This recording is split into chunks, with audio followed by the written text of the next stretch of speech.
This is the full process of turning rotten wood into custom stone masonry with built-in landscape lighting. Let me show you exactly how I built it step by step. For the core structure, I'm building up with concrete blocks and doing a solid concrete pour. The very first thing I did was snap my lines to ensure every single cinder block would sit in the absolute perfect position.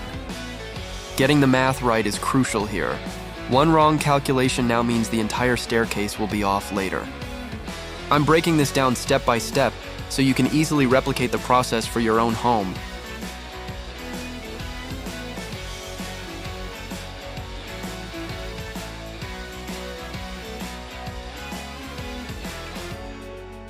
Accounting for a 1-inch overhang, 1.5-inch veneer stones, and half-inch mortar joints on both sides, the final width clears out to exactly 78 inches.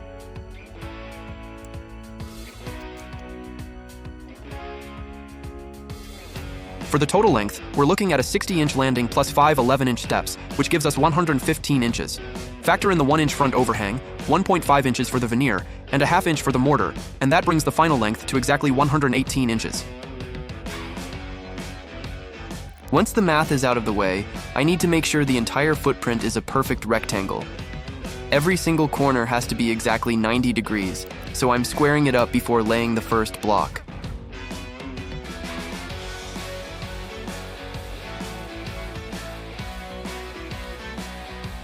Next, I shot a laser line down the center of the door to find my 2 starting marks on the foundation.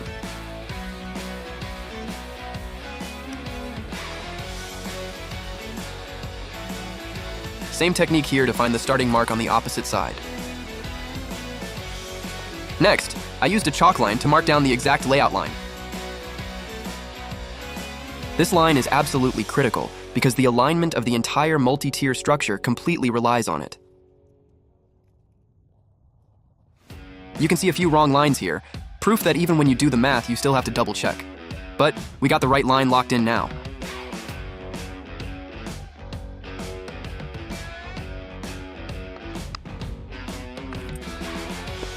I strongly suggest you do a dry lay first before you ever touch a single drop of mortar to fix the blocks. I went with a 100% solid concrete block core to fill the entire footprint. It takes more material, but it guarantees the steps will never settle or crack over time. Also check the pitch for a steady 1/8-inch slope, ensuring no water issues down the road. Make sure you notice that these blocks are actually only 7 and 5 or 8 inches high, not a standard 8 inches.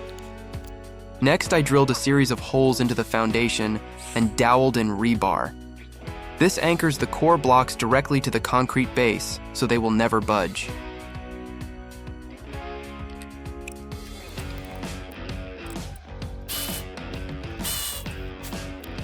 Always blow out the dust first. I used a heavy-duty anchoring epoxy in every hole before dropping the rebar in to guarantee a permanent hold. As you can see here, I tried running a long, continuous rebar straight up the side.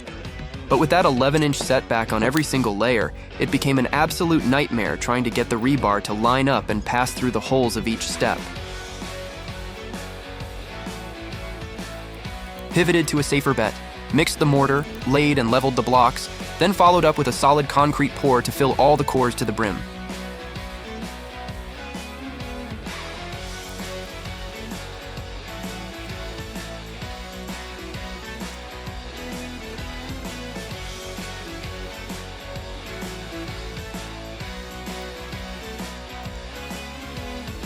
Quick tip, always run Type S mortar for heavy outdoor masonry. Type N won't hold up to the elements and the weight of these steps over time.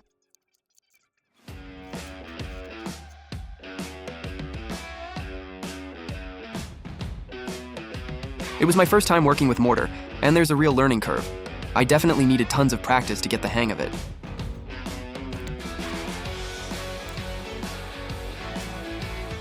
I also made sure to butter the joints and use mortar between every single block to guarantee a rock-solid connection throughout the entire core.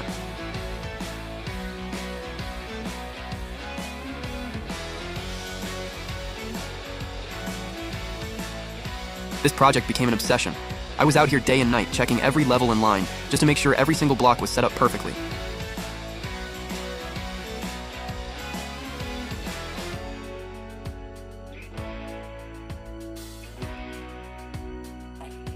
Then, I did a final push and used high-strength concrete to completely fill in every remaining core, cementing this giant structure into one solid mass.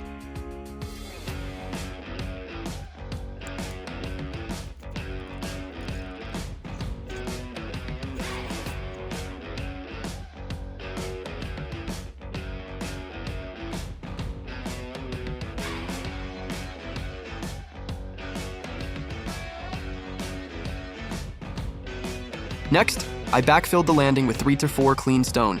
No gravel or dirt backfill here. We want maximum drainage subbase that will never shift.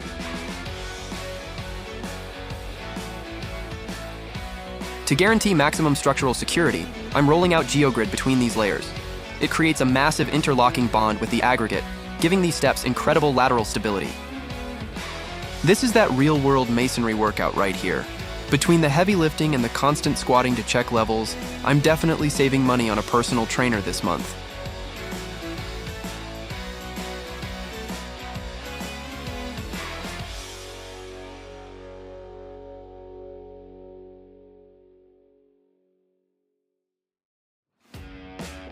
Time for a reality check.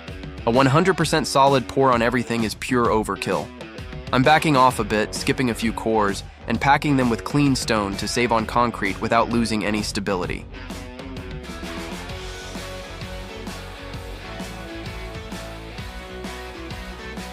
Don't skimp on geogrid. I run it between every course because it's a tiny investment that pays off huge by locking this whole step structure into one unmovable unit.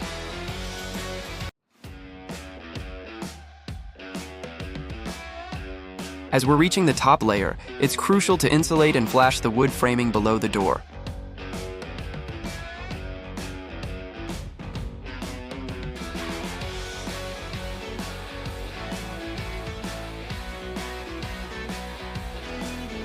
You always want a reliable barrier here to stop moisture from traveling from the masonry into the wood, preventing future rot. I used a premium wrap combined with metal flashing right here. This dual-layer system creates an impenetrable barrier. Finally, the block structure is 100% complete, and now it's time to dress it up and make it look beautiful.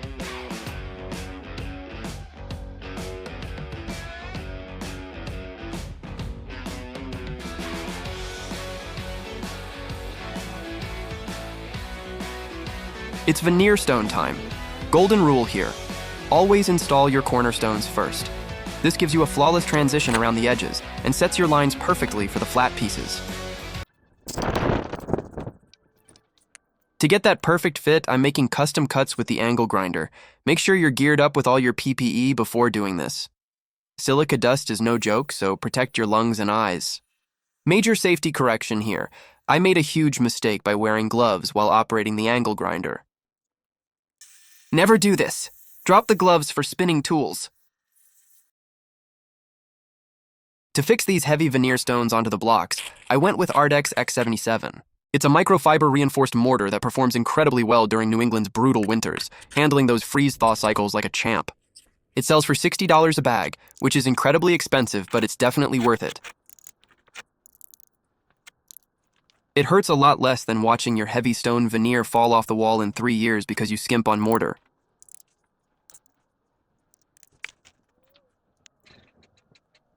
With the corners setting the boundary, I filled in the front flats, keeping the joints tight and the patterns random. Now the entire face of the stairs is completely wrapped, and the layout looks incredibly cohesive. Next, I moved on to the sidewalls. We're talking $15 a square foot, so no way I'm burying this beautiful stone under the dirt line. So I left a blank zone at the bottom where it'll be buried later, and started the veneer from the middle. The real challenge here was supporting that first floating layer of heavy stone to prevent it from slipping down while the mortar cured. And now for the most exciting part of the entire build, lighting. We are installing a professional-grade low-voltage smart system to give these steps that luxury modern glow. We are setting these 7-foot Blue Mist Granite treads by hand. This is probably the longest and heaviest tread I can physically install without needing the help of heavy machinery. After that, I finished up the stone on the other side. I made sure to use the veneer stones to completely cover and conceal all the light lines.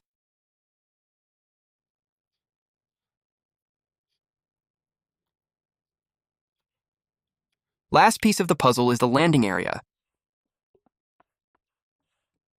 I stuck with the same Blue Mist Granite pattern to keep the visual flow consistent.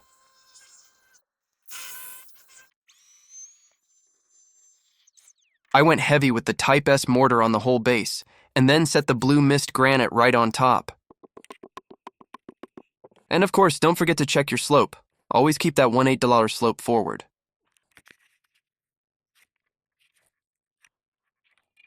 Finishing up the build by grouting all the joints with Type S mortar.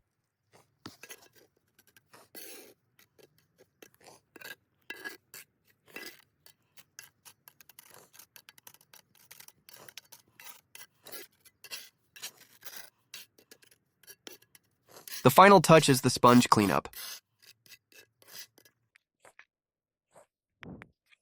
This is what brings out the true colors of the natural stone.